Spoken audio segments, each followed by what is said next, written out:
Hello everyone, আজকে আমি একটা ছোট্ট গল্প বলবো। কখনো এমন মনে হয়েছে যে তুমি জীবনে কিচ্ছু করতে পারছো না, তুমি নাচতে পারো না বা তুমি গান গাইতে পারো না, আর তুমি ভাবো যে আমি কিচ্ছু পারি না, আমি কি করবো এই জীবনে থেকে, আমার কিচ্ছু হবে না।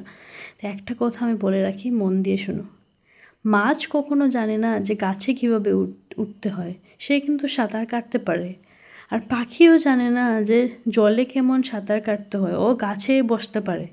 সবাই সব কিছু পারে না, তাহলে আমরা কেন সব কিছু পেরতে যাব?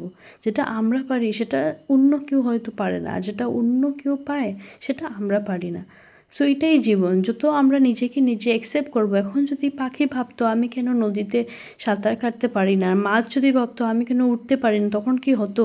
তাই নিজেকে নিজে অ্যাকসেপ্ট করো না, নিজেকে চিনতে শিখুন। আর এবার এইভাবে যদি আরও কথা শুনতে চাও তা আমার এই পেজটাকে লাইক করবেন আর শেয়ার করতে ভুলবেন না।